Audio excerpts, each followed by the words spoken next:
Hi hello welcome to SS productions competitive hub. ఈ వీడియోలో మనము డిఎస్సికి సంబంధించి క్లాసెస్ అనేటివి ఎక్కడి వరకు అయితే స్టాప్ చేసామో అక్కడ నుంచి మనం ఇక్కడ కంటిన్యూషన్ అనేది చూద్దామండి.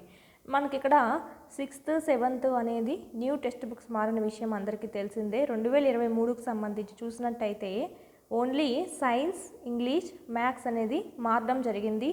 ఆల్రెడీ 3rd నుంచి 5th వరకు కంప్లీట్ చేసామండి. వీడియోస్ ఇంకా చూడని వాళ్ళు ఉంటే చూడండి, లేదా కింద లింక్ ఇచ్చాను డిస్క్రిప్షన్లో, అది క్లిక్ చేసినట్టయితే మీకు ఇక్కడ చూపించేస్తుందండి. 3rd నుంచి 8th వరకు సంబంధించి అన్ని సబ్జెక్ట్స్ మీకు ఇక్కడ చూడొచ్చు. డైరెక్ట్ యూట్యూబ్ క్లాసెస్ అనేటివి మీకు ఓపెన్ అవుతాయి. ఇక్కడ తెలుగు గ్రామర్ ఆల్రెడీ కంప్లీట్ చేస్తున్నాము. సైకాలజీ క్లాసెస్ జరుగుతున్నాయి ప్యారలల్గా. పిఐఈ క్లాసెస్ కంప్లీటింగ్ 2 యూనిట్స్ ఉంటాయి. 6th 2023కి సంబంధించి, 7th 2023కి సంబంధించి చెప్పుకోబోతున్నాం. ఇప్పుడు దీంట్లో భాగంగానే మనము 6thలో మ్యాథ్స్ సగం వరకు కంప్లీట్ చేసాము. ఇంగ్లీషు ఫుల్గా కంప్లీట్ చేసాము. ఇప్పుడైతే సైన్స్ అనేది కంప్లీట్ చేసాము. నెక్స్ట్ మనం సోషల్ అనేది చూద్దామండి. 6th తెలుగు కూడా కంప్లీట్ అయిపోయింది. లెసన్ వైజ్ ఉన్నాయి. సో చూడండి, ఇక్కడ మీకు పైన లింక్ ఇచ్చాను కదా, 3rd to 8th అని చెప్పి. సో ఇక్కడే మీకు తెలుగు కూడా ఉండడం అనేది జరిగింది. 6th 7th 2023కి సంబంధించి మాత్రం మీకు సపరేట్ ప్లేలిస్ట్ ఏముందో చూడండి. మారినటివన్నీ మీకు దీంట్లో ఉంటాయి. ఇప్పుడైతే మనం 6th సంబంధించి సోషల్ అనేది డిస్కస్ చేసుకుందాము. ఇది మనకు 2022దే ఉందండి. సేమ్ 2023 అనేది మారలేదు. ఓన్లీ సైన్స్, ఇంగ్లీషు, మ్యాథ్సే మారింది. 2022దే మనకు సేమ్ అండి. మనకు ఇక్కడ చూద్దాము. ఫస్ట్ లెసన్ చూద్దాము. మీకు ఎంత క్లాసెస్ విన్నా కన్నా మీరు టెస్ట్లు అనేవి ప్రాక్టీస్ చేయాలండి. ఇక్కడ మీరు 3rd క్లాస్ ఏదైతే ఉందో నేను కింద లింక్ ఇచ్చాను కదా, సో దాంట్లో అన్ని వీడియోస్ ఉన్నాయి. 3rd class first of all EVS, Telugu, maths ఇవన్నీ కంప్లీట్ చేసుకోండి. తర్వాత మన యాప్లో ఉన్నటువంటి టెస్ట్ సిరీస్ కోర్స్ ఏదైతే ఉందో అది పర్చేజ్ చేసుకోండి. ఇక్కడ మీకు ప్యారలల్గానే అక్కడ 3rd కంప్లీట్ చేస్తాను, ఇక్కడ 3rd కంప్లీట్ చేసేయండి. ఇక్కడ మీకు ఎలా ఉంటుందంటే 3rd క్లాస్ సంబంధించి ఈవీఎస్ అనుకోండి, 1st 2nd 3rd 4th ఇలా లెసన్ వైజ్ ఉంటుందండి. మీకు చాలా ఈజీగా ఉంటుంది. ఇదే విధంగా 3rd నుంచి 8th వరకు ఉంటుంది. 9th 10th లింక్ టాపిక్స్ ఉంటాయి. సైకాలజీ కూడా మీకు ఫుల్ వీడియో క్లాసెస్ ఉంటాయి, టెస్ట్ సిరీస్ ఉంటాయి, పీడిఎఫ్స్ ఉంటాయి కదా క్లాసెస్వి. సో ఈక్వల్గా ఎప్పటికప్పుడు అప్లోడ్ చేస్తూనే ఉంటాము. పిఐఏ సంబంధించి మీకు టెస్ట్లు అనేటివి ఉంటాయి, methodology, current affairs, okay, try methods కూడా మీకు అక్కడ అందుబాటులో ఉన్నది ఉంటుంది. కంపల్సరీ ప్రాక్టీస్ చేసుకోండి. ఎంత క్లాస్ విన్నా కానీ బిట్ ఏ విధంగా వస్తుంది అనేది మాత్రం మీకు కంపల్సరీ కావాల్సిందే. ఇక్కడ దాదాపు 1500+ టెస్టులు ఉన్నాయి. కేవలం మీకు 999 రూపీస్కి అందేయడం జరుగుతుంది. ఒక టెస్ట్కి ₹1 కూడా పడదండి. ఓకే, చాలా వరకు మీకు టెక్స్ట్ బుక్స్ అనేటివి లైన్ టు లైన్ అనేది కవర్ అవ్వడం జరుగుతుంది. మిస్ అయినవి కూడా యాడ్ చేయడం అనేది జరుగుతుందండి. ఏమి ఇబ్బంది ఏం లేదు. 6th కూడా మీకు 2022వి ఉంటాయి. 6th 2023 మారాయి కదా, 3 సబ్జెక్ట్స్ అనేటివి అవి కూడా ఉండడం అనేది జరుగుతుంది. చాలా యూస్ఫుల్ అవుతుంది. మీరు పర్చేజ్ చేసుకోండి, మీ ఫ్రెండ్స్కి కూడా షేర్ చేయండి. దీని గురించి ఏమైనా డౌట్స్ ఉంటే మనకి ఈ నెంబర్కి కాల్ చేయండి, లేదా 9441 ఓకే 74218 నెంబర్కైనా కాల్ చేయొచ్చండి. ఇంకా క్లాస్లోకి వెళ్ళిపోదాం. దీంతో మనకి సోషల్ కంప్లీట్ చేసుకున్నామంటే ఇంకా మీకు 6th సంబంధించి కంప్లీట్ అవుతుందండి. మ్యాథ్స్ ఇంకా ఒక 3-4 లెసన్స్ అనేటివి ఉంటాయి. ఫస్ట్ లెసన్ చూసినట్టయితే సౌర కుటుంబంలో మన భూమి, నెక్స్ట్ గ్లోబు, భూమికి నమూనా, పటములు, ఆంధ్రప్రదేశ్ భూస్వరూపాలు, సంచార జీవనం నుంచి స్థిర జీవనము, తొలి నాగరికతలు. మనకు సేమ్ 2023 సంబంధించి ఉంటుంది. ఎక్కడైనా సరే మనకి ఇక్కడ న్యూ డిస్ట్రిక్ట్స్ ప్రకారం వస్తే కనుక అవి మారింటుందండి. అవి అందుకే మనము బుక్ అంతా చెప్పుకోవడం అనేది జరుగుతుంది. ఈ వీడియోలో ఫస్ట్ లెసన్ ఒకటి చూసుకుందాము. Lesson wise చూసుకుందామండి. 6 లెసన్స్ కాబట్టి 6 వీడియోస్ వస్తాయి. ఓకే, మనం ఇక్కడ లెసన్ వైజ్ అయితేనే చాలా క్లారిటీగా లైన్ టు లైన్ ఒకటి కూడా మిస్ కాకుండా చూసుకుందాం. సౌర కుటుంబంలో మన భూమి అండి. ఇక్కడ మనకు విద్యార్థులు సాధించేటివి ఇచ్చారు. భూమి యొక్క ప్రత్యేకమైనటువంటి ఖగోళ వస్తువు అని చెప్పచ్చు. భూమి ఒక డాష్ అని చెప్తారండి.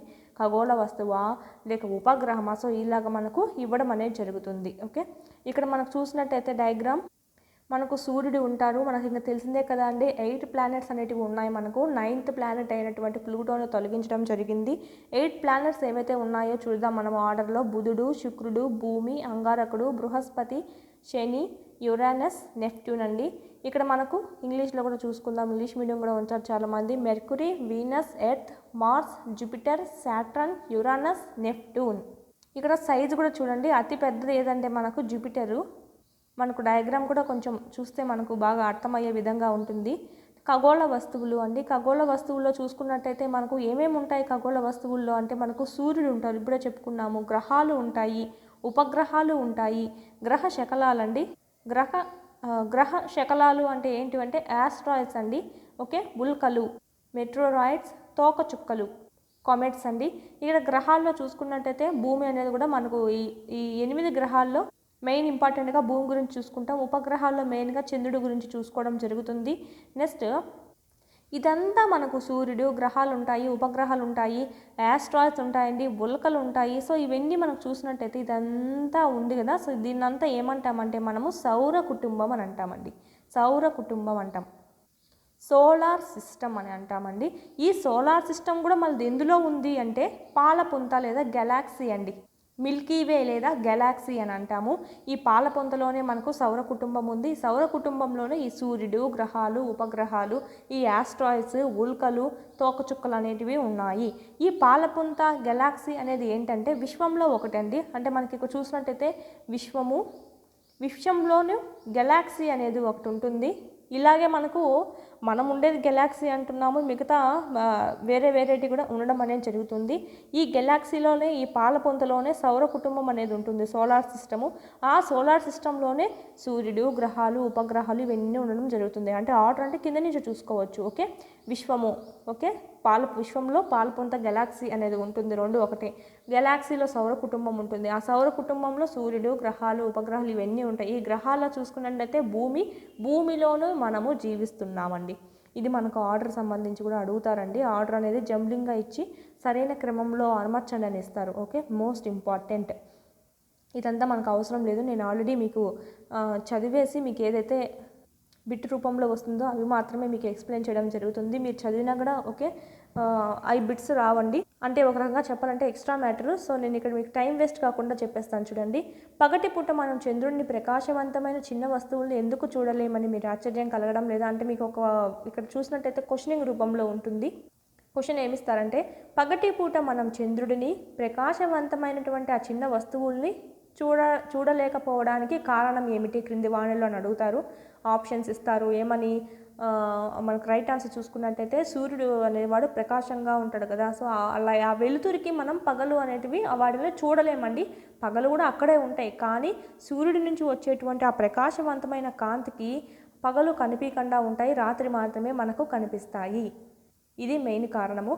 ఆప్షన్స్ వేరే ఇస్తారు. ఏమని ఇస్తారంటే పగలైతే మాయమైపోతాయని చెప్పి అలాగా ఏదో ఒకటి మనకు ఇవ్వడం అనేది జరుగుతుంది.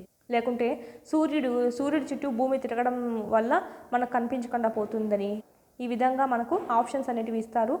సరైన ఆన్సర్ ఏంటంటే సూర్యుని యొక్క ప్రకాశవంతమైన కాంతి వల్ల మనం పగలనేటివి చూడలేకపోతాము వాటిల్ని. చంద్రుడిని కానీ చిన్న వస్తువులు ఏమైతే ఉన్నాయో వాటిని, నక్షత్రాలు ఉన్నాయి కదా, సో వాటన్నిటిని. ఇలాగా సూర్యుడిని, చంద్రుడిని, రాత్రి ఆకాశంలో మనకు మెరుస్తున్నటువంటి ఆ వస్తువులు ఏమంటామంటే నక్షత్రాలు అంటామండి. వాటన్నిటినీ మనము మన భూమి వీటన్నిటినీ కలిపి ఏమంటామంటే ఖగోళ వస్తువులు అని అనడం అయితే జరుగుతుంది. కొన్ని ఖగోళ వస్తువులు చాలా పెద్దవిగా, వేడిగా కూడా ఉంటాయి. అవి వాయువుల్ని కలిగి ఉంటాయి. అవి సొంతంగా వేడిని, కాంతిని కూడా కలిగి ఉంటాయి. వాటిని పెద్ద మొత్తంలో విడుదల చేస్తాయి. ఈ ఖగోళ వస్తువుల్నే మనము నక్షత్రాలు అంటాము. అందుకే సూర్యుని కూడా ఒక నక్షత్రం అంటారు. సూర్యుడు ఒక అని అడుగుతారండి. గ్రహమా, ఉపగ్రహమా, నక్షత్రమా అని అడుగుతారు. నక్షత్రం అని చెప్పాలి. మీరు పొరపాటుగా గ్రహం అని చెప్పకూడదు. ఎందుకంటే సూర్యుడు చాలా పెద్దగా ఉంటాడు, వేడినిస్తాడు, వాయువులు కలిగి ఉంటాయి. ఇంకొకటి మెయిన్ ఏంటంటే కాంతిని కలిగి ఉంటుంది. అంటే తానే ప్రసరింపజేస్తుంది, కానీ పక్కన దీని మీద పడ్డప్పుడు మనకు కనిపించడం అనేది కాదండి. తన ఓన్గా దాని నుంచి వస్తుంది కాబట్టి అందుకే దాన్ని మనం నక్షత్రం అని అంటాము. సూర్యుడు ఒక నక్షత్రము. ఇది క్వశ్చన్ ఎలా విధంగా వస్తుందంటే సూర్యుడు ఒక నక్షత్రం అనడానికి కారణము అని చెప్పి కింది వాటిల్లో ఏది అని చెప్పి అడుగుతారండి. అవి సొంతంగా వేడిని, కాంతిని కలిగి చేస్తుంది కాబట్టి అందుకే సూర్యుని నక్షత్రం అని చెప్పి చెప్పడం అయితే జరుగుతుంది. అసలు నక్షత్రం అంటేనే డెఫినేషన్ అది. కాంతిని సొంతంగా ఉత్పత్తి చేసేటువంటి శక్తి కలిగి ఉంటుంది. రాత్రి ఆకాశంలో మనకు కనబడే లెక్కలేనన్ని నక్షత్రాలు సూర్యుడి వంటివే. ఈ నక్షత్రాలు ఉన్నాయి కదా ఆకాశంలో, సో అవి కూడా మనకు సూర్యుడు లాంటివే. కానీ మనకు వాటి వేడి, కాంతి అనేది అంతగా మన వరకు చేరదు, కానీ సూర్యుడి చేరుతుంది కాబట్టి అందుకనే మనము ఆ కాంతిని, ఆ వేడిని మనము అనుభూతి చెందగలుగుతున్నాము. సో సూర్యుడు కూడా ఒక నక్షత్రము. ఎందుకంటే ఈ నక్షత్రాల యొక్క సూర్యుడు కాకుండా మిగతా పక్కన ఉన్నటువంటి నక్షత్రాలు ఉన్నాయి కదా, వాటి యొక్క వేడి, కాంతి మనకు చేరదు. ఎందుకంటే అవి మనకు చాలా దూరంగా ఉన్నాయండి. అందువల్ల అవి మనకు చిన్నగా కనిపిస్తాయి. వాటి వేడి కూడా వాటి కాంతి కూడా మనకు కనిపించదు. అంటే మన భూమి మీద పడదు అని. ఓకే, ఇది కూడా మనకు అడుగుతారు. అంతా మనకు అప్లికేషన్ టైపే ఉంటుంది. అంటే కింద ఏబిసి అని ఇచ్చేసి వీటిల్లో సరైనదేది సరికానిదేది అనే విధంగానే అడిగే ఛాన్సెస్ ఉంటాయి. ఎందుకంటే చూశారు కదా ఇక్కడ చాలా మ్యాటర్ అనేది ఉంటుందండి. కొన్ని ఖగోళ వస్తువులు సొంతంగా వేడిని కాంతిని కలిగి ఉండవు. అవి నక్షత్రాల కాంతి చేత వెలుగుతాయి. కొన్ని అలాగా సొంతంగా వేడిని కాంతిని కలిగి ఉండవని నక్షత్రాలు ఏవైతే మెరుస్తూ ఉంటాయి కదా, కాంతిని ఉత్పత్తి చేస్తూ ఉంటాయి కదా, వాటి వెలుతూ దాని మీద పడడం ద్వారా మనకు కనిపిస్తూ ఉంటాయి. అలాంటివన్నీనే మనము గ్రహాలండి. వాటినే ఏమంటే గ్రహాలు, ఉపగ్రహాలు, గ్రహ శకలాలు, ఉల్కలు, తోకచుక్కలు ఇవన్నీ వాటికి సంబంధించింది. సూర్యుడి కాంతి ఏదైతే ఉందో అవన్నీ అది పెద్దగా వేడిగా ఉంటుంది, ఎక్కువ మొత్తంలో కాంతిని రిలీజ్ చేస్తుంది. కాబట్టి సూర్యుడి యొక్క కాంతి వీటి మీద పడడం ద్వారానే మనం చూడగలుగుతున్నాము. వీటి మీద? గ్రహాలు, ఉపగ్రహాలు, గ్రహ శకలాలు, ఉల్కలు, తోకచుక్కలు. ఓకే, మనము నివసిస్తున్నటువంటిది కూడా ఒక గ్రహమే అండి, భూమి. ఓకే, మనకు దగ్గరగా ఉన్నటువంటి నక్షత్రమైనటువంటి సూర్యుడి నుంచి భూమి అనేది వేడిని కాంతిని పొందడం అనేది జరుగుతుందండి. మనం చూస్తూ ఉన్నాం ఆకాశంలో చంద్రుడు అనేవాడు డాష్ అని ఇస్తాడని, చంద్రుడు ఒక డాష్ అని ఇస్తాడు. ఉపగ్రహం అండి. ఇక్కడ ఆప్షన్స్ కన్ఫ్యూజ్ కాకూడదు. గ్రహమా, ఉపగ్రహమా, గ్రహ శకలకమా, ఒక తోక చుక్కనా, లేక ఒక నక్షత్రమా అని ఇస్తారు. మెయిన్గా మీకు కన్ఫ్యూజ్ చేయడానికి ఉపగ్రహము. భూమి అనేది ఒక గ్రహము. ఓకే, సూర్యుడు అనేవాడు నక్షత్రము. ఇది అందరికి తెలిసిందే. చాలా వరకు కన్ఫ్యూజ్ అవుతూ ఉంటారు. ఇక్కడ మనం చూసినట్టయితే బిట్స్ రూపంలో వచ్చేటివి. నెక్స్ట్ చూసుకుందామండి నక్షత్ర రాసులండి. వీటిల్నే మనం ఏమంటామంటే కన్స్టిలేషన్స్ అంటాం ఇంగ్లీష్లో చూసినట్టయితే. ఇంకా మీకు ఇక్కడ నక్షత్ర రాసులు, భూమి, సూర్యుడు వీటన్నిటి గురించి చూసుకుంటాం. మోస్ట్ ఇంపార్టెంట్ నక్షత్ర రాసులు చూసినట్టయితే నక్షత్రాల సమూహాలతో ఏర్పడిన నమూనాలని మనం ఏమంటామంటే నక్షత్ర రాసులు అని అంటాము. నక్షత్రాల సమూహాలతో ఏర్పడినటువంటి ఆ మోడల్ని మనం ఏమంటామంటే నక్షత్ర రాసులు అని అంటాం. ఇక చూడండి, ఇవన్నీ నక్షత్రాలండి. ఓకే, వీటి సమూహంతో మనకి ఇక్కడ చూసినట్టయితే ఒక మోడల్ అనేది ఏర్పడుతుంది. మనకు ఒక చూస్తూనే ఉంటాము. దీనంతా ఏమంటామంటే నక్షత్ర రాసులు అంటాం, కాన్స్టిలేషన్. అవి కనిపించేటువంటి ఆకారాన్ని బట్టి మనం ఏం చేస్తామంటే వివిధ జంతువుల పేర్లు, వస్తువుల పేరు, జీవుల పేర్లు అనేవి పెట్టడం అనేది జరిగిందండి. ఆ ఆకారం అలా ఉంటుంది కాబట్టి దేని ఆకారం తగ్గట్టుగా ఆ నేమ్ అనేది పెట్టడం అనేది జరిగింది. దాంట్లో ఒకటి చూసినట్టయితే ఒక నక్షత్ర రాశి చూసినట్టయితే అంటే ఒక నక్షత్రాల సమూహం చూసినట్టయితే ఊర్సా మేజర్, బిగ్ బేర్ అనేది ఒక నక్షత్ర రాశి అండి. మనం ఎగ్జాంపుల్గా చెప్పుకోవడం అనేది జరిగింది. చాలా తేలికగా గుర్తించదగిన నక్షత్ర రాశుల్లో ఒకటి ఏదంటే సప్తర్షి. 7 నక్షత్రాల సమూహం అండి. 1 2 3 4 5 6 7 ఈ 7 నక్షత్రాల సమూహాన్ని మనం ఏమంటామంటే సప్తర్షి అని అంటాం. ఎందుకంటే సప్త అంటే ఏంటి, 7 అనే. సో అందుకే మనం ఇక్కడ 7 నక్షత్రాల సమూహం. దీనికి ఈ నక్షత్ర రాశులకి సప్తర్షి అనేటువంటి పేరు అనేది పెట్టుకోవడం అనేది జరుగుతుంది. ఇక్కడ మెయిన్ చూసినట్టయితే ప్రాచీన కాలంలో ప్రజలు ఏం చేస్తారంటే రాత్రి సమయంలో ఆ నక్షత్రాలు కనిపిస్తాయి కదా, వాటి సాయంతోనే దిక్కుల్ని గుర్తించే వాళ్ళంట. ఇక్కడ మన క్వశ్చన్ ఎలా వస్తుందంటే ప్రాచీన కాలంలో ప్రజలు రాత్రి సమయంలో వేటి సాయంతో దిక్కులను గుర్తించే వాళ్ళు. నక్షత్రాలు మళ్ళీ మీకు కన్ఫ్యూజ్ కూడా ఇస్తారు, పవన దిశలు అని ఇస్తారు, నెక్స్ట్ సూర్యుడు అని ఇస్తారండి. రాత్రి సమయంలో సూర్యుడు ఎందుకు అసలు రాడు కదా, సో సూర్యుడు. పగలైతే సూర్యుడిని బేస్ చేసుకొని ఇక్కడ మనకు టైం కనుక్కోవడం జరుగుతుంది. దిక్కులు కూడా కనుక్కుంటారు, ఎందుకంటే ఉదయించేది తూర్పు పక్క ఉదయిస్తాడు కాబట్టి ఈ విధంగా దిక్కులు కూడా కనుక్కుంటారు. రాత్రి సమయంలో చూసినట్టయితే నక్షత్రాల సాయంతో దిక్కుల్ని గుర్తిస్తారు. ఇక్కడ క్వశ్చన్ బట్టి మీకు ఆన్సర్ అనేది మారుతుంది. ఉత్తరాంధ్ర గోళంలోని ప్రజలు ఉత్తర నక్షత్రం సాయంతో ఉత్తర దిక్కును గుర్తించేవాళ్ళు. ఇక్కడ ఉత్తర నక్షత్రం సాయంతో ఏం చేస్తారంటే ఇది ఉత్తరం సైడే ఉంటుంది ఆ నక్షత్రం అనేది, అందుకని ఈ పక్క ఉత్తరము అని చెప్పి మనకు అలాగా ఉత్తరం సైడ్ని గుర్తిస్తారు. ఇంకా ఉత్తరం సైడ్ గుర్తిస్తే ఎదురుగా ఉండేది దక్షిణము. ఓకే, ఆ విధంగా వాళ్ళు ఇక్కడ గుర్తించే వాళ్ళండి. ఈ నక్షత్రం ఉత్తర దిక్కును సూచిస్తుంది. దీనినే ఏమంటామంటే ధ్రువ నక్షత్రం అని కూడా అనడం అయితే జరుగుతుంది. ఉత్తర నక్షత్రం అని అంటాము, దాన్నే మనం ధ్రువ నక్షత్రం అని కూడా అనడం అయితే జరుగుతుంది. ఇక్కడ మనకు ధ్రువ నక్షత్రం అనేది ఏ దిక్కును సూచిస్తుంది అని ఇస్తారు, ఉత్తర దిక్కు. Okay, most important. అది ఎల్లప్పుడూ ఆకాశంలో ఒకే స్థితిలో ఉంటుందండి. ఇక్కడ మనకు క్రింది వాటిలో సరైనది ఏది సరికానిది అని ఇస్తారు. ధ్రువ నక్షత్రానికి సంబంధించి క్రింది వాటిలో సరికానిది ఏది కనుక్కోండి అని చెప్పి ఆప్షన్ 1 ఏమిస్తారంటే ధ్రువ నక్షత్రాన్ని ఉత్తర నక్షత్రం అని కూడా అంటారని ఇస్తారు. సెకండ్ ఏమిస్తారంటే ఈ ధ్రువ నక్షత్రం సాయంతో ఉత్తర దిక్కును గుర్తించే వాళ్ళు అని ఇస్తారు. ఓకే, నెక్స్ట్ థర్డ్ ఆప్షన్ ఈ ధ్రువ నక్షత్రం సాయంతో తూర్పు దిక్కును గుర్తించే వాళ్ళు అని ఇస్తారు. ఫోర్త్ ఆప్షన్, ఇది ఎల్లప్పుడూ ఆకాశంలో ఓకే ఒక స్థితిలో ఉండకుండా మారుతూ ఉంటుంది అని చెప్తారు. ఓకే, అది ఆకాశంలో మారుతూ ఉంటుందని అయినా చెప్తారండి. ఓకే, దీంట్లో చూసినట్టయితే ఫస్ట్ది సెకండ్ది రైట్, థర్డ్ది రాంగు, ఫోర్త్ది రాంగు. సో 3, 4 సరికానివి ఈ విధంగా ఇస్తారు. అంతా మనకు మ్యాటర్ ఉంది కాబట్టి ఎక్కువగా అప్లికేషన్ టైప్ ఇస్తారు. ఇది ఎల్లప్పుడూ ఆకాశంలో ఒకే స్థితిలో ఉంటుంది. సప్తర్షి నక్షత్ర రాశి ఊర్సా మేజర్ అని కూడా అంటారండి మనకి ఇక్కడ సాయంతో ఈ ధ్రువ నక్షత్రాన్ని మనం గుర్తించవచ్చండి. ఎలాగా అంటే మనం చెప్పాము ఈ నక్షత్రాలు 7 నక్షత్రాలు కలిసి ఏమవుతుందంటే మనకి ఈ నక్షత్ర రాశికి పేరు ఏం పెట్టుకున్నాం, సప్తర్షి అని పెట్టుకున్నాము. ఇక్కడ చూసినట్టయితే ఈ 2 నక్షత్రాలు ఏదైతే కలుస్తూ ఉంటుంది కదా, సో ఇదంతా కలుస్తూ ఉంటుంది. ఈ లైన్కి ఎదురుగా ఏదైతే ఉంటుందో దాన్నే మనం ధ్రువ నక్షత్రం అని అంటాము. దాన్నే మనం ఉత్తర దిక్కుగా సూచించుకోవడం అనేది జరుగుతుంది. ఉత్తరానికి ఎదురుగా ఉంటే ఇంకేమవుతుందంటే దక్షిణం అనేది అవుతుందా, ఇంకా ఈ పక్క తూర్పు పడమరలు అనేటివి అవుతాయి. సో ఈ విధంగా దిక్కుల్ని గుర్తించే వాళ్ళు.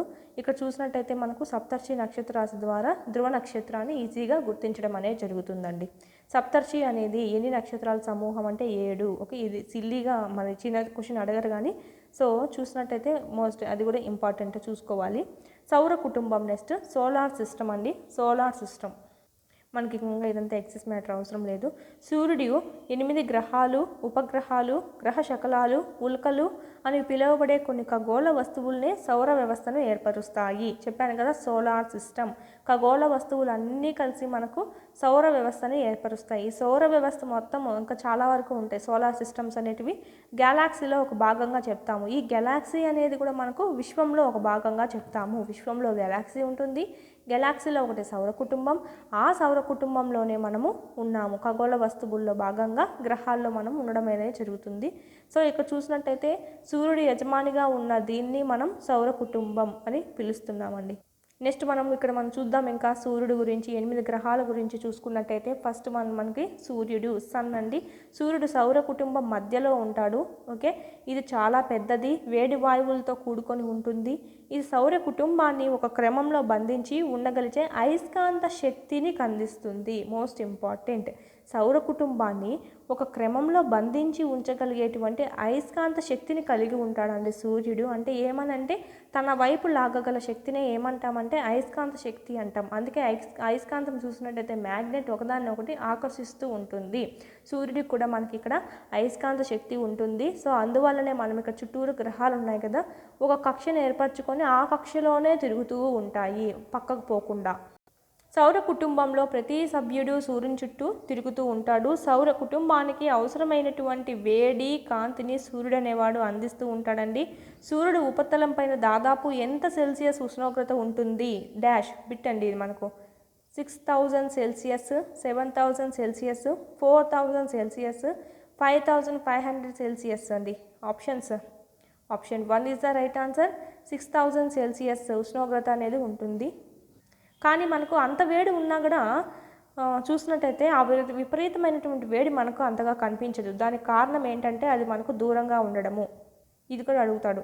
సూర్యుని ఉపరితలం పైన దాదాపు 6000 డిగ్రీల సెల్సియస్ ఉష్ణోగ్రత ఉంటుంది, కానీ ఆ విపరీతమైన వేడి మనకు చేరకపోవడానికి కారణము క్రింది వాటిలో అని అడుగుతారు. ఓకే, కారణము అని క్వశ్చన్ మార్క్ ఇస్తారు, అంటే కింది వాటిలో ఏది అని చెప్పి.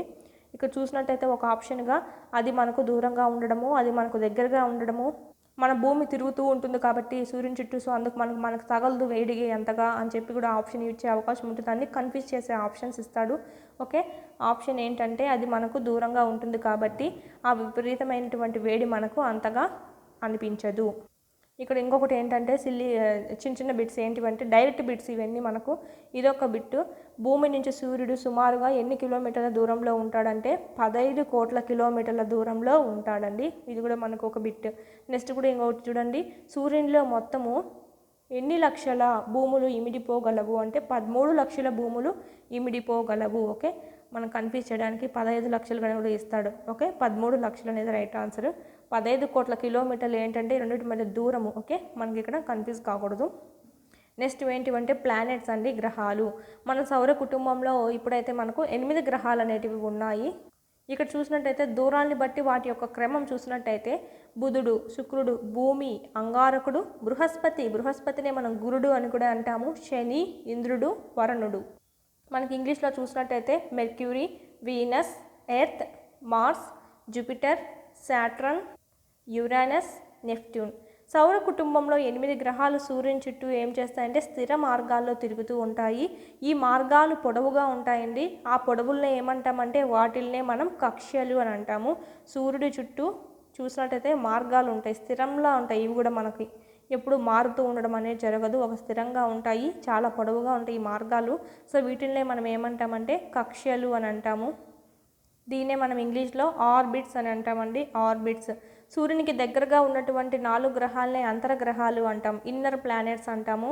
అవి ఏంటివి అంటే బుధుడు, శుక్రుడు, భూమి, అంగారకుడు. అంతర్గ్రహాలు చిన్నవిగా ఉండి రాళ్లతో కూడుకొని ఉంటాయండి. ఇన్నర్ ప్లానెట్స్ అనేటివి ఎలా ఉంటాయంటే చిన్నగా ఉంటాయి, రాళ్లతో కూడి ఉంటాయి. ఈ చివరి 4 గ్రహాలు ఏవైతే ఉన్నాయో బాహ్య గ్రహాలు. ఓకే, ఇక్కడ మీకు డయాగ్రామ్స్ చూపిస్తే అర్థమవుతుంది. ఇక్కడ చూసినట్టయితే మనకు సూర్యునికి దగ్గరలో 1, 2, 3, 4 ఈ 4 ఏమవుతాయంటే సూర్యుడు యొక్క అంతర్గ్రహాలు అవుతాయి. ఇక్కడ యాస్ట్రాయిడ్స్ ఉంటాయండి జూపిటర్కి మనకు మార్స్కి మధ్యలో. ఈ జూపిటర్కి మార్స్కి మధ్యలో యాస్ట్రాయిడ్స్ ఉంటాయి కదా. ఈ జూపిటర్ వైపు ఉండేటువంటి ఆ పక్క 4 ఏమంటామంటే బాహ్య గ్రహాలు అని అంటాం. మీకు గుర్తుంటుంది బాగా, ఇలా గుర్తుపెట్టుకోండి. ముందర 4 వెనక 4 మధ్యలో మీకు యాస్ట్రాయిడ్స్ అనేటివి ఉంటాయి. ఇలా కూడా అడుగుతారు. గ్రహ శకలాలు అంటాము. గ్రహ శకలాలు వేటి మధ్య ఉంటాయని అడుగుతారు. అప్పుడు మీరు ఈజీగా డివైడ్ చేసుకోవచ్చు. ముందర 4 ఆ పక్క 4 మధ్యలో ఉంటాయి. అంటే మార్స్కి జూపిటర్కి మధ్యలో ఉంటాయి యాస్ట్రాయిడ్స్ అనేటివి. ఓకే, ఇక్కడ చూసుకున్నాం. బాహ్య గ్రహాలు అంటే ఔటర్ ప్లానెట్స్ అంటాము. అవి ఏంటివి జూపిటరు, సాటర్న్, యురానస్, నెప్ట్యూన్ అండి. ఇవి పెద్దవి, వాయువులు, ద్రవాలతో కూడుకొని ఉంటాయి. ఓకే, ఇక్కడ మనకు బిట్ ఏ విధంగా వస్తుంది అంటే క్రింది వాటిలో సరి అయినవి సరికానివి ఏవైనా విధంగా అడుగుతారు. ఫస్ట్ ఆఫ్ ఆల్ సరైనవి అని చూద్దామండి.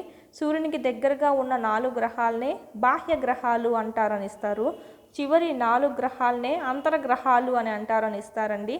ఓకే, నెక్స్ట్ ఇంకా 4 ఆప్షన్స్ ఇస్తాను. అంతర్గ్రహాలు చిన్నవిగా ఉండి రాళ్లతో కూడుకొని ఉంటాయి. బాహ్య గ్రహాలు పెద్దవిగా ఉండి వాయువులతో ద్రవాలతో కూడి ఉంటాయి అని ఇస్తారు.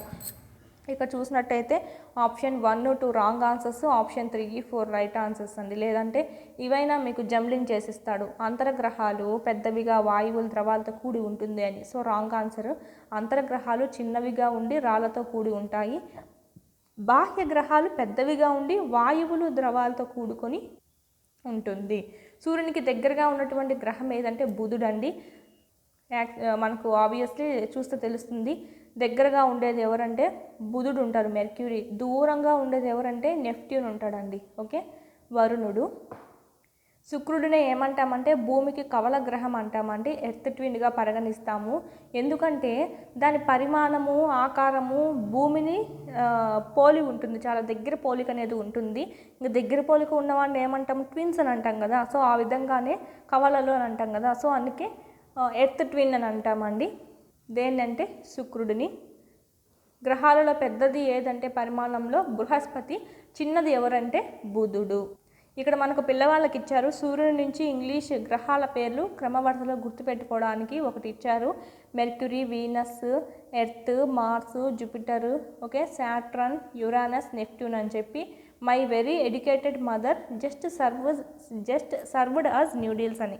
మనకేం గుర్తుంటుంది కాబట్టి మనకేం అవసరం లేదు. పిల్లవాళ్ళకి చెప్పేటప్పుడు అయితే మనకు అది యూజ్ చేసుకోమని ఇచ్చారు. నెక్స్ట్ ఇక్కడ చూసినట్టయితే మనకి ఇక్కడ ఫస్ట్ ఆఫ్ ఆల్ మనము ఫస్ట్ ఉన్నటువంటి 4 ప్లానెట్స్ ఏవైతే ఉన్నాయో వాటి గురించి చూద్దామండి. ఇక్కడ మనకు ఇచ్చారు కదా, అదేంటంటే కిలోమీటర్స్ అంటే దూరం అనేది ఇక్కడ ఇచ్చారు చూడండి. దూరం మిలియన్ కిలోమీటర్స్లో. ఓకే, మిలియన్ కిలోమీటర్స్ దూరం అనేది ఉంటుంది. అంటే బుధుడి నుంచి సూర్యుడి వరకు 85 మిలియన్ కిలోమీటర్స్ ఉంటుంది. 108 అయితే మనకు సూర్యుడి నుంచి శుక్రుడికి అండి. భూమి నుంచి సూర్యుడికి చూసుకుంటే 150. ఓకే, ఇది మనకు అడిగే అవకాశం ఉంటుంది. భూమిది మాత్రం చూసుకోండి కంపల్సరీ. అంగారకుడు మార్స్కు సంబంధించి 2228 అండి. ఇది మనకు ఈ 4. ఈ మిగతా 4 చూసినట్టయితే 778 అండి, 778 మిలియన్ కిలోమీటర్స్. నెక్స్ట్ సాటర్న్ చూసినట్టయితే 1427 million kilometres. Next Uranus 2869 million kilometres. Last one Neptune 4496 million kilometres దూరంలో ఉన్నట్టు. ఇక్కడ మీరు కూడా పేపర్లో ఏం చేస్తారంటే రన్నింగ్ నోట్స్ రాసుకునేటట్టు ఉంటే డయాగ్రామ్ ఈ విధంగానే వేసుకోండి. ఓకే, నెక్స్ట్ చూసినట్టయితే ఎక్కువగా భూమి అడుగుతూ ఉంటారు. ఇక్కడ బుధుడు చూస్తే 85, శుక్రుడు 108, భూమి 150, అంగారకుడు 228. ఇక్కడ మధ్యలో మనకు ఉల్కపాతం అనేది ఉంటుంది, అంటే యాస్ట్రాయిడ్స్ అనేటివి ఉంటాయండి మనకి ఇక్కడ. బృహస్పతికి 778, 1427 వచ్చి మనకి శాట్రన్ 2869 మిలియన్ కిలోమీటర్స్, 4496 మిలియన్ కిలోమీటర్స్, లాస్ట్కి నెప్ట్యూన్. ఇది మనకు దూరానికి సంబంధించి ఒక్కసారిగా చూసుకున్నాము.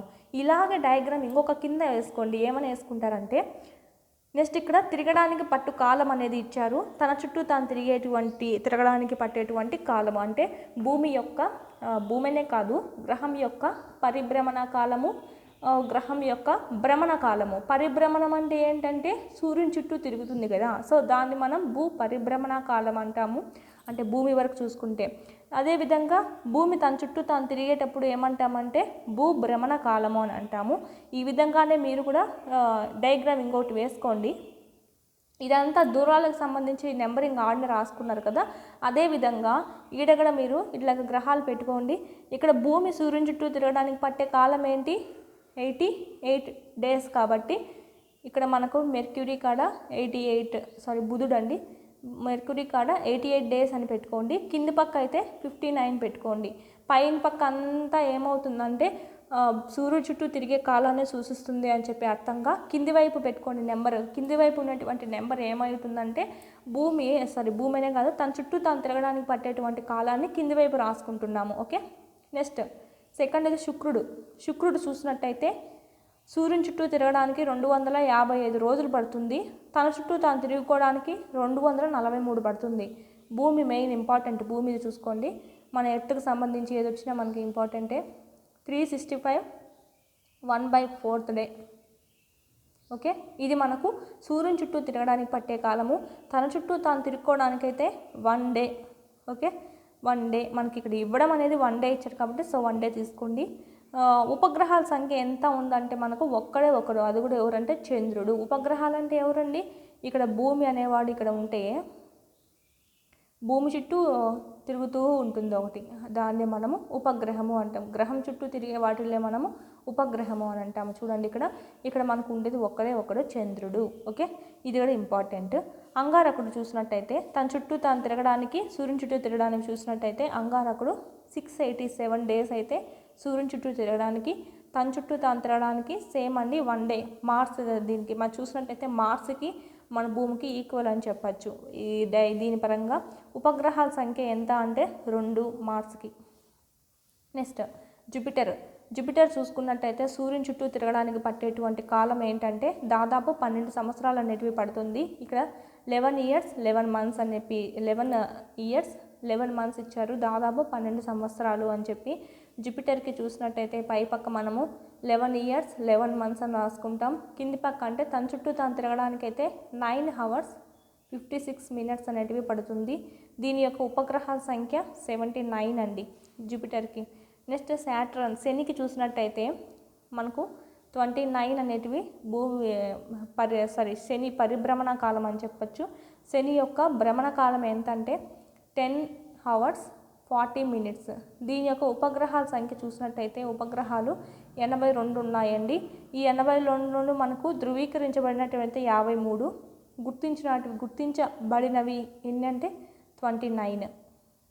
మొత్తం మనకు చూసుకుంటే 82 అనేటివి రైట్ ఆన్సర్ ఉపగ్రహాలు. ఇవి కూడా అడుగుతారు, ధృవీకరించబడినవి ఎన్ని 82లో శాట్రన్కి అని చెప్పి శాట్రన్కి అంటే 53, గుర్తించబడినవి ఎన్ని అంటే 29. ఇంద్రుడికి చూసుకున్నట్టయితే 84 అండి. మనకు భ్రమణకాలం అయితే 17 hours 14 minutes అని చెప్పచ్చు. నెక్స్ట్ దీనికి ఉపగ్రహాలు ఎన్ని ఉన్నాయంటే 27 అనేటివి ఉన్నాయి. వరుణుడు చూసినట్టయితే మనకు 164 అండి. వరుణ పరిభ్రమణ కాలం అని చెప్పచ్చు. నెక్స్ట్ వరుణ యొక్క భ్రమణ కాలము 16 hours 7 minutes. ఇక్కడ 16 ఇక్కడ 16, ఇది మనం గుర్తుపెట్టుకోవచ్చు బాగా. నెక్స్ట్ చూసినట్టయితే ఇక్కడ మీకు హింట్ చెప్తాను చూడండి. ఇక్కడ 84, ఇక్కడ 74 అని చెప్పి గుర్తుపెట్టుకోండి, జస్ట్ హింట్ కోసం మాత్రమే. నెక్స్ట్ లాస్ట్ దీనికి ఉపగ్రహాల సంఖ్య చూసుకున్నట్టయితే 14. ఇదేం చేయలేమండి, డైరెక్ట్ బిట్స్ మీరు గుర్తుపెట్టుకోవాల్సింది, నేను చెప్పినటువంటి హింట్ అయినా సరే ఫాలో అవ్వండి. నెక్స్ట్ చూద్దాము, మనకి ఇంకా మోస్ట్ ఇంపార్టెంట్, వీటి నుంచి మాత్రం కంపల్సరీ వస్తుంది. ఇదైతే దూరం ఎంత ఉంది అని చెప్పి, ఇదైతే భ్రమణ కాలము, ఉపగ్రహాల సంఖ్య అనేది కూడా ఇవ్వడం అనేది జరిగింది. నెక్స్ట్ చూద్దాము, నెక్స్ట్ మ్యాటర్ ఏముందంటే 2006 అండి, 2006లో 2006 వరకు మన సౌర కుటుంబంలో 9 గ్రహాలు అనేటివి ఉండేవి. ఆ 2006లో ఏమైందంటే మనకు ప్లూటోని తీసేయడం అనేది జరిగిందండి. ప్రస్తుతం అయితే మనకు 8 గ్రహాలు అనేటివి ఉన్నాయి. ఈ ప్లూటోని ఏమంటామంటే మరుగుజ్జు గ్రహం అంటాము. దాని కక్షలో అది తిరగకుండా పక్కన కక్షలోకి వచ్చేస్తుంది కాబట్టి దాన్ని గ్రహం కిందికి లెక్క వేయలేదండి. నెక్స్ట్ మనం చూసినట్టయితే భూమి చూసుకున్నట్టయితే మనకు సూర్యుడి నుంచి 3వ గ్రహంగా చెప్పచ్చు. భూమిని పరిమాణంలో ఇది ఎంత స్థానంలో ఉందంటే 5వ స్థానంలో ఉంటుంది. ఓకే, 5వ స్థానంలో ఉంది పరిమాణం క్రమంగా. ఇది ధృవాల వద్ద కొద్దిగా సమతలంగా ఉండి మధ్యలో ఉబ్బెత్తుగా ఉంటుంది. ధృవాల మధ్య ఏమవుతుందంటే కొంచెం సమతలంగా ఉండి మధ్యలో కొంచెం ఉబ్బెత్తుగా ఉంటుందండి. ఈ ధ్రువం కూడా ఏమవుతుందంటే పక్కకు వంగుకొని ఉంటుంది, ఇది కూడా మనకు తెలిసిందే. ఇలాగా ధృవాల వద్ద కొంచెం సమతలంగా ఉండి మధ్యలో ఉబ్బెత్తుగా ఉంటుంది. అందుకే దాని ఆకారాన్ని ఏమంటామంటే జియోయిడ్ పిలుస్తాము. జియోయిడ్ అనడానికి కారణం ఏమిటి, భూమిని జియోయిడ్ అనడానికి కారణం ఏమిటి అని అడుగుతారు. కింద ధృవాల వద్ద కొద్ది సమతలంగా ఉండి మధ్యలో ఉబ్బెత్తుగా ఉండడమే కారణం అని చెప్పచ్చు. అది రైట్ ఆన్సర్. జియాయిడ్ అంటే ఏమిటి అంటే భూమి లాంటి ఆకారము అని అర్థం అండి.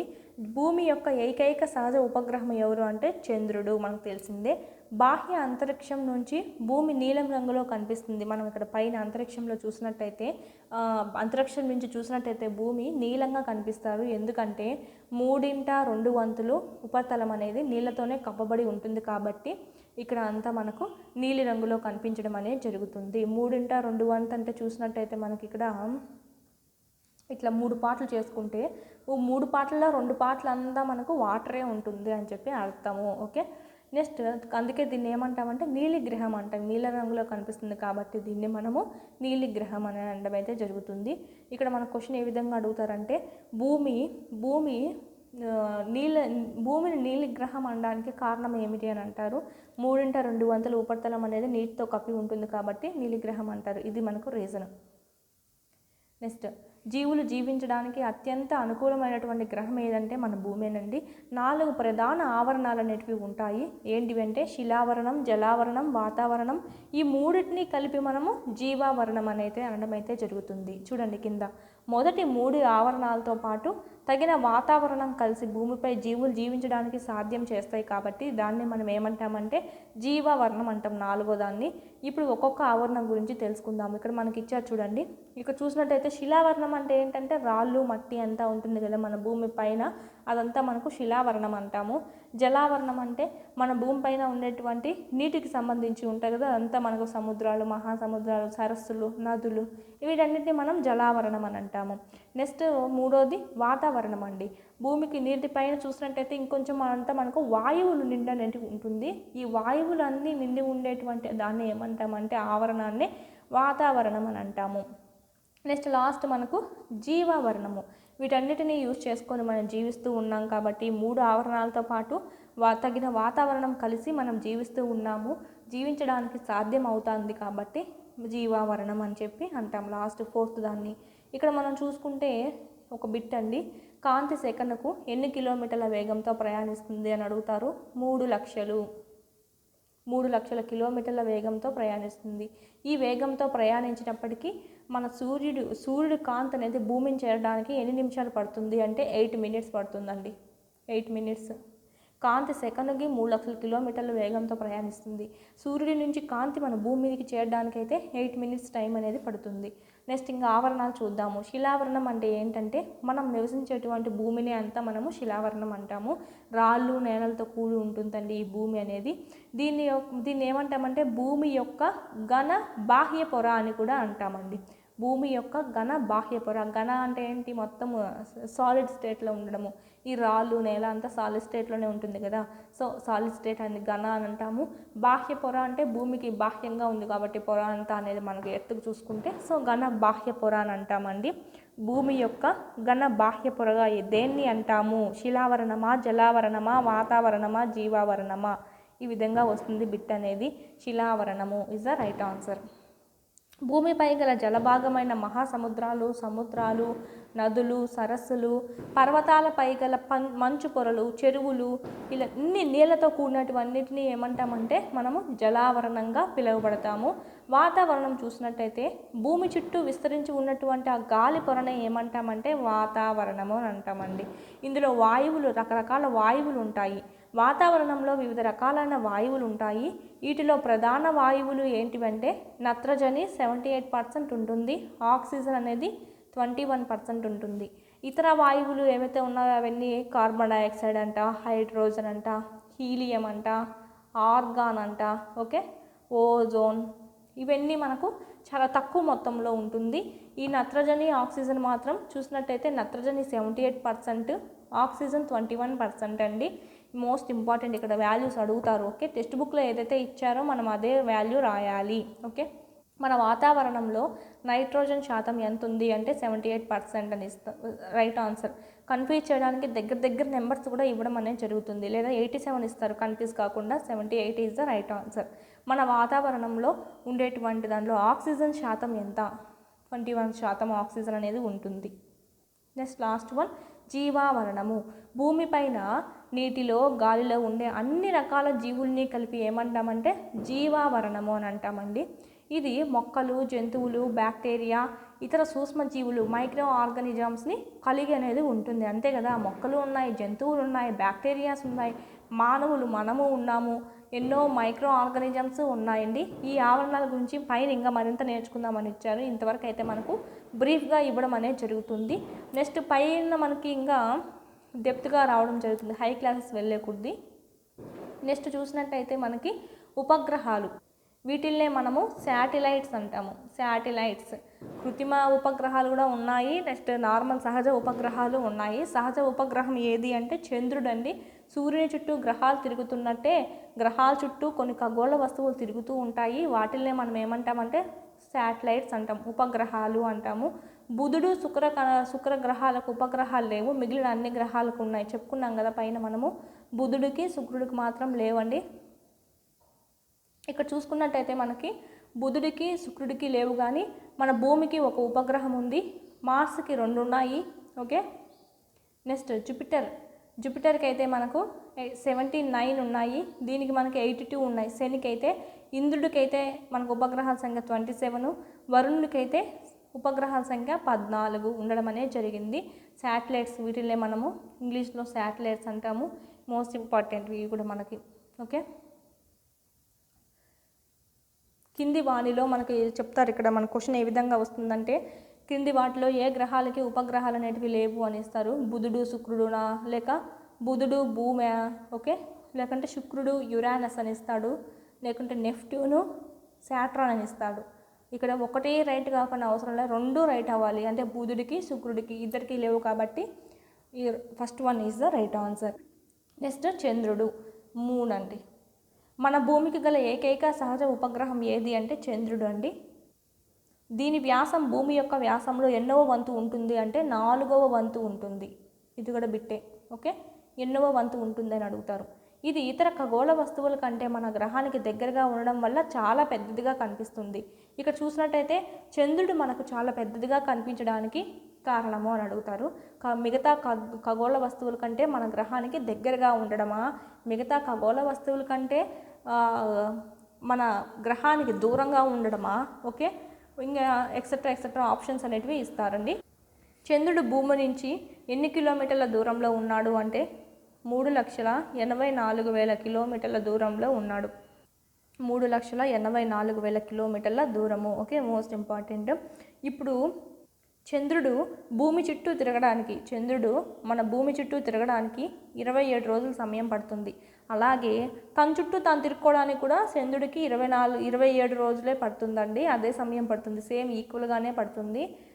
ఇందుకని ఏమవుతుందంటే చంద్రుడి యొక్క ఫుల్ మనకు కనిపించకుండా ఓన్లీ వన్ సైడ్ మాత్రమే కనిపిస్తూ ఉంటుంది. ఇది కూడా క్వశ్చన్ అడుగుతారు. చంద్రుని యొక్క ఒకవైపు మాత్రమే భూమిపైన మనకు కనిపించడానికి గల కారణము ఏమిటి? ఓకే, ఎందుకంటే ఇక్కడ మనకి చంద్రుడు భూమి చుట్టూ తిరగడమా, లేక చంద్రుడు భూమి చుట్టూ తిరుగుతున్నాడు, భూమి సూర్యుడి చుట్టూ తిరుగుతున్నాడు కదా, సో అదే చంద్రుడి యొక్క చంద్రుడి యొక్క పరిభ్రమణ కాలము, భూ పరిభ్రమణ కాలము సమానము. Third option. ఫోర్త్ వన్, చంద్రుని యొక్క పరిభ్రమణ కాలము, చంద్రుని యొక్క భ్రమణ కాలము అన్ఈక్వల్ అని చెప్పి ఇవ్వడం అనేది జరుగుతుందండి. సమానంగా ఉండడం వల్లనే మనకు చంద్రుడి యొక్క ఒకవైపు మాత్రమే భూమికి కనిపించడం అనేది జరుగుతుంది. ఓకే, మీరు కన్ఫ్యూజ్ చేయడానికే ఇస్తారు ఆప్షన్స్ కూడా. నెక్స్ట్, ఉపరితలం అనేది ఎలా ఉంటుందంటే మనకు చంద్రుని యొక్క ఉపరితలం ఎట్లా ఉంటుందంటే ఉపరితలం పర్వతాలు, మైదానాలు మరియు గుంతలను కలిగి ఉంటుంది. వాటి యొక్క నీడలన్నీ మనకు ఆ ఉపరితలం మీద పడడం ద్వారానే అవి నీడలుగా కనిపిస్తూ ఉంటాయి. అందుకే చంద్రుడు చూసినట్టయితే వైట్గా ఉండడం, మధ్య మధ్యలో కొంచెం బ్లాక్గా ఉంటుంది కదా, అవన్నీ మనకు నీడలు అని చెప్పచ్చు. పర్వతాలు, మైదానాలు, గుంతలు అన్నీ ఉంటాయి కదా, సో అవన్నీ మనకు దూరం నుంచి అలా కనిపిస్తూ ఉంటాయి. నెక్స్ట్, మనకి ఇంపార్టెంట్ బిట్ అనేది చంద్రుని ఉపరితలంపై అడుగు పెట్టినటువంటి మొదటి వ్యక్తి ఎవరు అని అడుగుతారు. మనకు జీకే పరంగా, స్టాండర్డ్ జీకే పరంగా కూడా మోస్ట్ ఇంపార్టెంట్. ఎవరంటే నీల్ ఆర్మ్స్ట్రాంగ్ అని, ఈయన అమెరికాకు చెందిన ఆయన. చంద్రుడి పైన అడుగు పెట్టినటువంటి ఆ రోజు ఏది అంటే జూలై 21, 1969 అడుగు పెట్టడం అనేది జరిగింది. చంద్రుని యొక్క ఉపరితలం పైన అడుగుపెట్టిన మొదటి వ్యక్తి ఎవరు అంటే నీల్ ఆర్మ్స్ట్రాంగ్ అని చెప్తాము. నెక్స్ట్, కింద క్వశ్చన్ చూడండి, పిల్లవాళ్ళకే హోంవర్క్ ఇచ్చారు. అంతరిక్షంలోకి వెళ్ళిన మొదటి భారతీయ వ్యోమగామి ఎవరు? ఓకే, ఇక్కడ మనకు ఆన్సర్ ఇవ్వలేదు కదా అని చెప్పి ఈ క్వశ్చన్ ఈకన్నా ఉండరు, ఇలాంటివి ఎక్కువగా ఇస్తారండి ఆన్సర్ లేకపోయినా కూడా.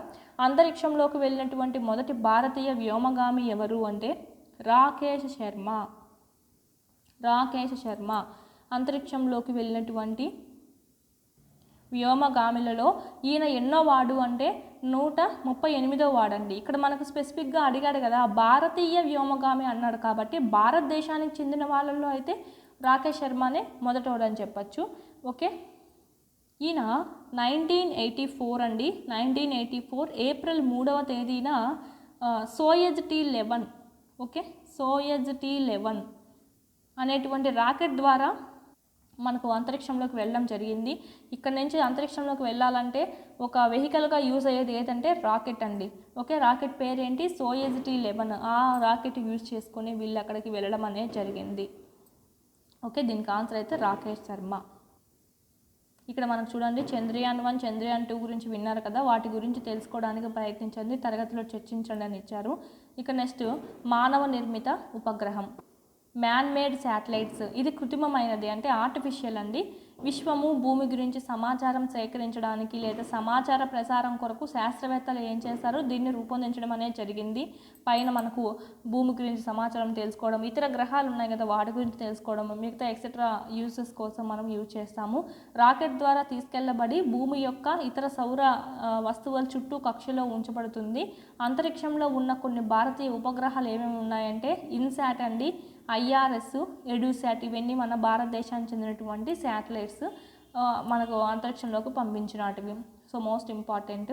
నెక్స్ట్ మనం చూసినట్టయితే భారత అంతరిక్ష పరిశోధన సంస్థ ఇస్రో అండి, మనకు Indian space research organisation. Okay, శ్రీహరికోటలోని తన ప్రయోగ కేంద్రం నుంచి ఉపగ్రహాలను అంతరిక్షంలోకి ప్రవేశపెట్టమని జరుగుతుంది. ఇక్కడి నుంచే ప్రవేశపెడతామని ఇస్రో యొక్క మాజీ చైర్మన్ సతీష్ ధావన్ ఉన్నాడు కదా, సతీష్ ధావన్ యొక్క గుర్తుకే మనము సతీష్ ధావన్ స్పేస్ సెంటర్ అని చెప్పి పేరు పెట్టుకోవడం అనేది జరిగింది. సతీష్ ధావన్ స్పేస్ సెంటర్ అని పేరు పెట్టుకున్నాము.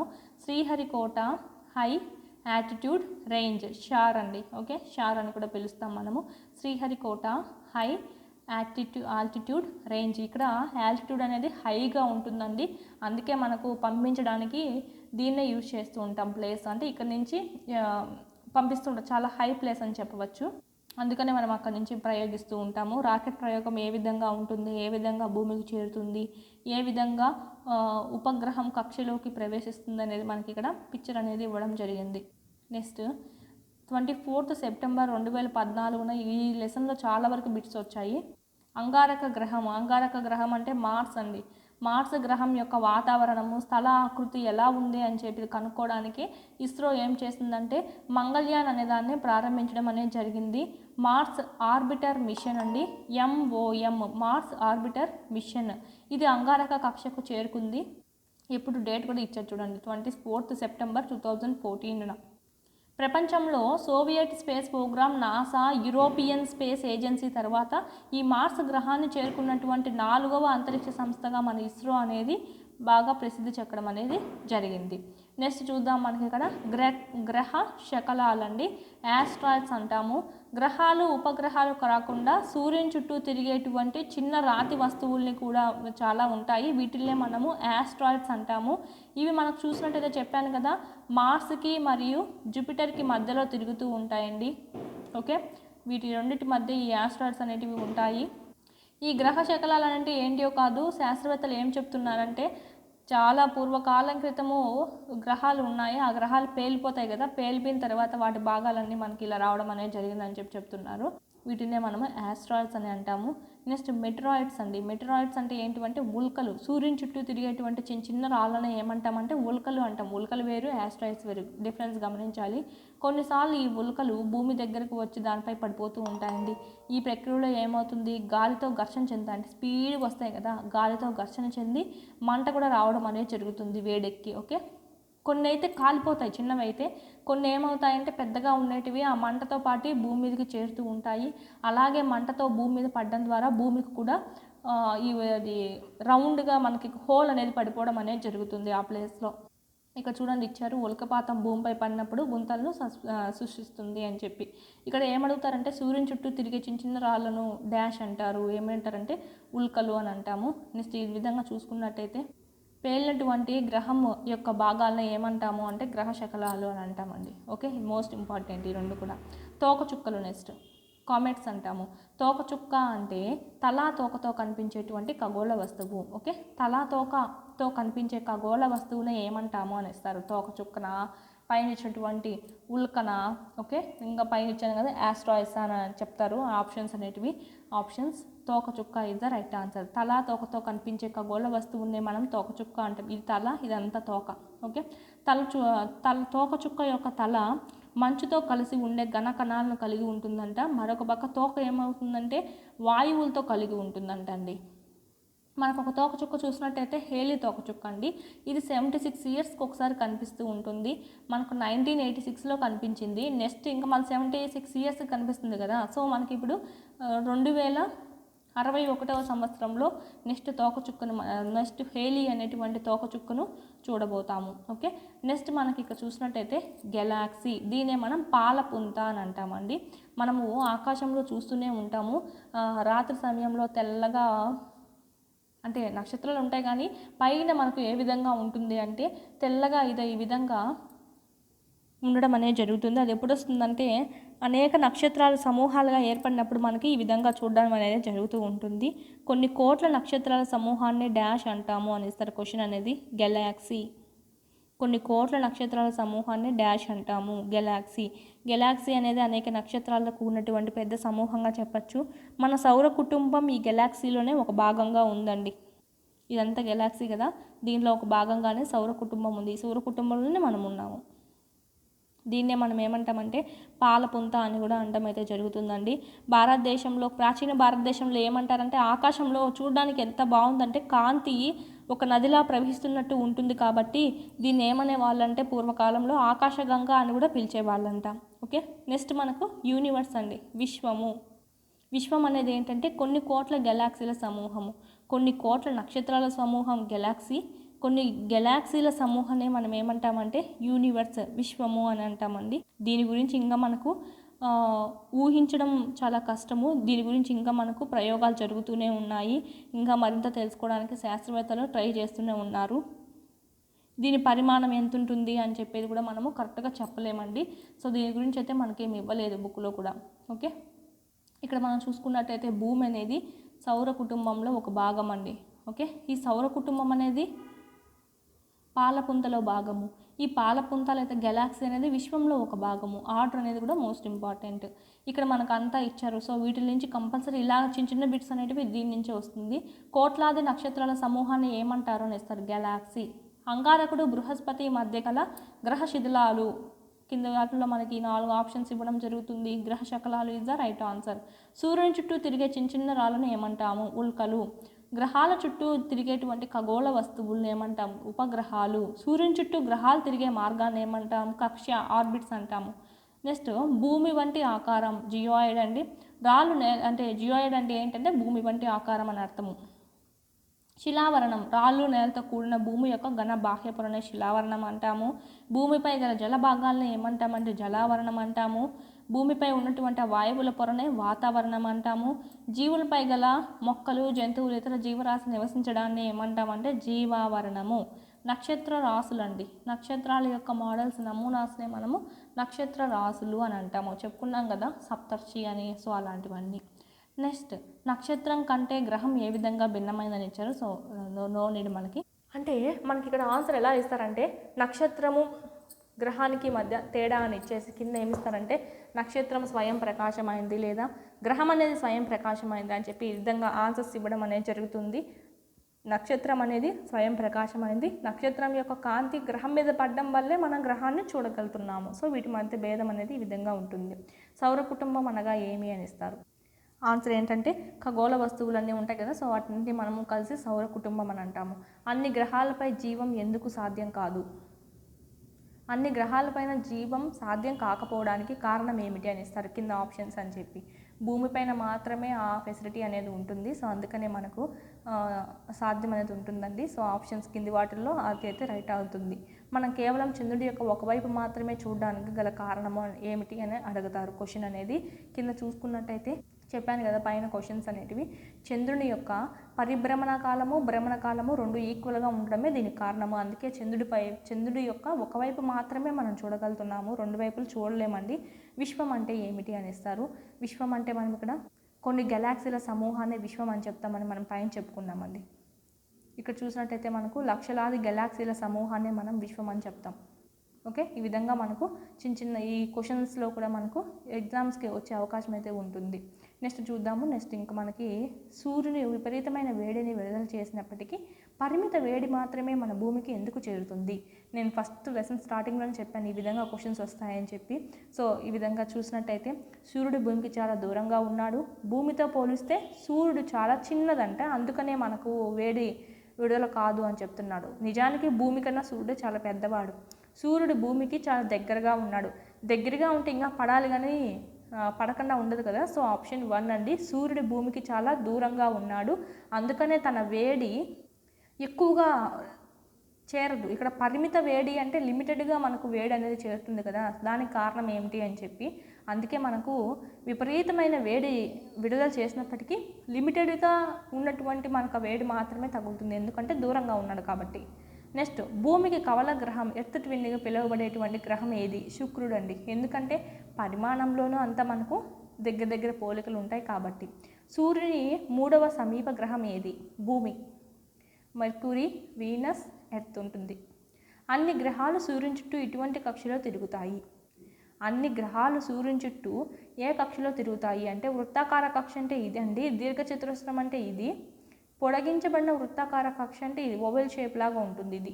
ఓకే, నెక్స్ట్ గ్రహ శకలాలు ఈ రెండు గ్రహాల కక్షల మధ్య కనిపిస్తాయి. ఇది కూడా చెప్పాను ఈ విధంగా క్వశ్చన్ వస్తుంది అని చెప్పి. మార్స్ మరియు జూపిటర్ మధ్య ఈ ఆస్ట్రాయిడ్స్ అనేటివి ఉంటాయి. నెక్స్ట్ చూసినట్టయితే నీలి గ్రహం అని దేన్ని అంటారంటే భూమిని అంటామండి. సూర్యునికి దూరంగా ఉండేది ఏది? లాస్ట్ది అంటే నెప్ట్యూన్. సూర్యుని నుంచి 4వ గ్రహం ఏది? Mercury, Venus, Earth, Mars. అంగారకుడు. సూర్యునికి దగ్గరగా ఉండేది ఎవరంటే బుధుడు, ఫస్ట్లోనే ఉంటాడు. నెక్స్ట్ ఇక్కడ మనం చూసినట్టయితే ఇక్కడ ఫిల్ చేయమని ఇచ్చారు. జస్ట్ మనం ఈ ఆప్షన్స్ చూసుకుంటే చాలండి.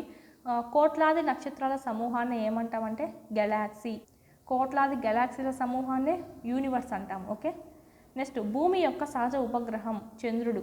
వలయాలు కలిగి ఉన్న గ్రహం శాట్రన్ అండి, శని. అందుకే శని డయాగ్రామ్లో కూడా చూస్తుంటే చుట్టూరు ఇది ఉంది కదా, సో అది వలయం అండి. నీటితో కూడినటువంటి ఆవరణం ఏది? జలావరణం. ఓకే, జలావరణం. గ్రహం అని అడిగారు అనుకోండి, మనకి ఇక్కడ ఎర్త్ అని పెట్టచ్చు. తల తోక భాగాలు కలిగినటువంటి ఖగోళ వస్తువు ఏది? తోక చుక్క లేదా కామెట్స్. రెండు ఒకటే, ఇంగ్లీష్లో తెలుగులో చెప్పాను. భూమి యొక్క ఆకారము. మనకు ఆప్షన్స్లో గోళాకారం అంటే గోళాకారము లేదా జియోయిడ్ అని, లేదా మార్గం ఏ మార్గంలో తిరుగుతుంది అంటే దీర్ఘ వృత్తాకారం అని అయినా చెప్పచ్చు. భూమి యొక్క ఆకారం అంటే మనం ఇప్పుడే చెప్పుకున్నాం పైన, జియోయిడ్ ఆకారము, లేదా ఆప్షన్స్లో గోళాకారం అంటే గోళాకారము. భూమికి దగ్గరగా ఉన్నటువంటి నక్షత్రము సన్ అండి. చంద్రుడు నక్షత్రం కాదు, ఉపగ్రహము. ఓకే. సూర్యుని చుట్టూ గ్రహాలు తిరిగే మార్గాన్ని ఏమంటామంటే ఆర్బిట్ అంటాం, కక్ష. భూమి చుట్టూ ఆవరించి ఉన్న వాయువుల పొరనే వాతావరణం అంటాం. అంగారకుడు, బృహస్పతి మధ్య సూర్యుని చుట్టూ తిరుగుతున్న చిన్న ఖగోళ వస్తువులను ఏమంటాం? గ్రహ శకలాలు అంటాం, యాస్ట్రాయిడ్స్. ఇది మనకు సంబంధించి. నెక్స్ట్ చూసినట్టయితే మనకి ఇంకా దాంట్లోనే లాస్ట్ ఎంత మీరు క్వశ్చన్స్ విన్నా కన్నా బిట్ ఫార్మేషన్ అనేది కూడా మీరు ప్రాక్టీస్ చేయాల్సిందే అండి. మన దగ్గర ఉన్నటువంటి టెస్ట్ సిరీస్ ఏదైతే ఉందో చాలా తక్కువ కాస్ట్లో ఉంది. దాదాపు 1500 టెస్ట్లు అనేటివి ఉంటాయి మీకు ఇక్కడ. అన్ని సబ్జెక్ట్స్ ఉంటాయి. 3rd to 8th సంబంధించి new text books, 9th 10th link topics, psychology video classes ఉంటాయి, టెస్ట్ సిరీస్ ఉంటాయి, మరియు పీడిఎఫ్ ఫైల్స్ కూడా మీకు అందులోనే అప్లోడ్ చేయడం జరుగుతుంది.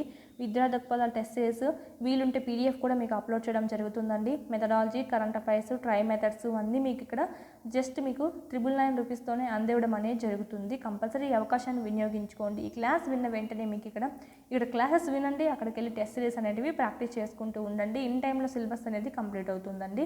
దీని మీద ఏమైనా డౌట్స్ ఉంటే 9441874218కి కాల్ చేయండి.